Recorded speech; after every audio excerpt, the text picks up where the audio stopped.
The fight is not over, but a historic day nonetheless for supporters of same-sex marriage nationwide and right here in California. Now, as you can see, the state Capitol dome has been lit in rainbow colors in honor of the Supreme Court's decision. The rain has stopped here momentarily, but with more rain expected later today, you can imagine flooding again, the biggest concern this weekend. Now, this is Arden Arcade Creek. You can see it's about to overflow. It's been a busy day for firefighters who have been working around the clock to put out several hot spots on this block alone. Home after home burned to the ground. To my left, down power lines. All this break-in happened at the Rockland Armory around 4 this morning, and if you take a look behind me, you can see the aftermath here, the damage here. There's shattered broken glass all over the ground. The snow has let up for now, but it was coming down hard earlier today, strong enough to stick to the ground and have Caltrans issue chain controls. So I'm gonna try to take out this wall, flex my muscles a little bit, so bear with me. Oh, yes.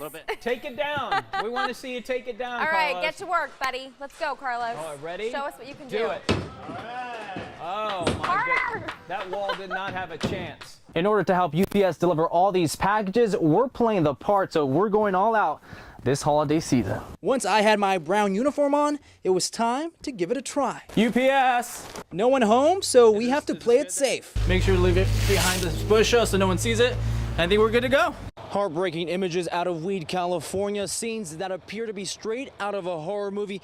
This playground at Weed Elementary School still smoldering this morning after a destructive wind-driven fire tore through the town on Monday. Part of the school charred in the 350-acre fire. More than 100 homes either damaged or destroyed. Residents have been walking around in disbelief.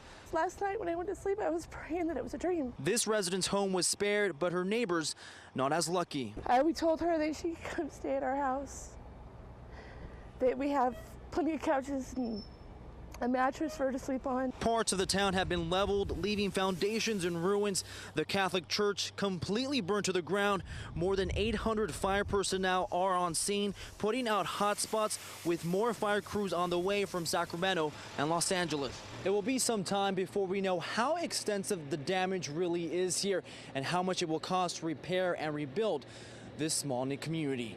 In Weed, California, Carlos Saucedo, News 10. Ryan, it's all about Sacramento pride for these hometown heroes. The three friends grew up here in Sacramento and have known each other since middle school. They were on board that train when disaster hit, but within a matter of seconds, they were able to fight off the attacker and avoid catastrophe. Dude, I tried to shoot him. Video showing the dramatic takedown of the terror suspect has been posted onto YouTube. You can see the assailant hogtied on the ground. The cell phone footage taken by passenger and Sacramento State student Anthony Sadler. In the aftermath, we saw that a man's throat had been slit and he was bleeding profusely. Sadler is one of 3 Americans who helped subdue the gunman on a train heading from Amsterdam to Paris Friday. His words jumped him.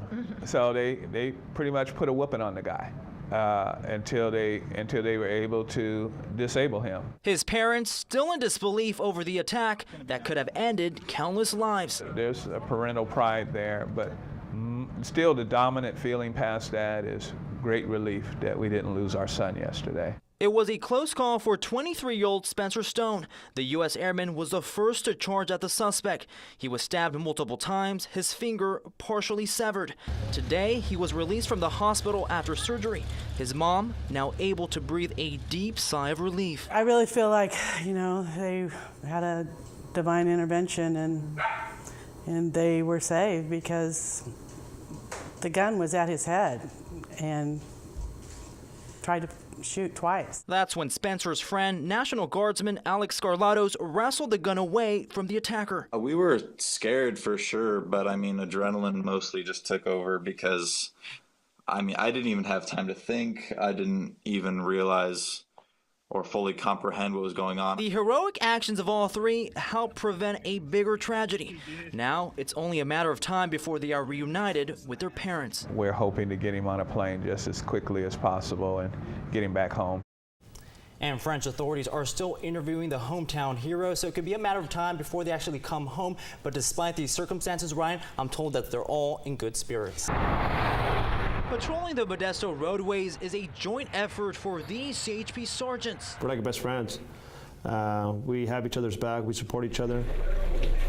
Now, you may have to do a double take to realize that Gerardo and Fabio Cerato are not only related, but they're identical twins. People are always getting us confused. They do it at work all the time. At times, being a mirror image of one another makes it difficult for coworkers to know who's who. They'll tell my brother, hey, you wear short sleeves today, and you wear long sleeves today. That way we could tell you guys apart. Okay, there are differences in their appearance, but they're very slight differences.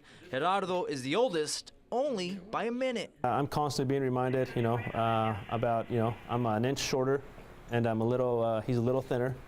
So he's always, make sure he rubs that in me all the time. The Cerato brothers' journey started 30 years ago when they were born to immigrant farm-working parents.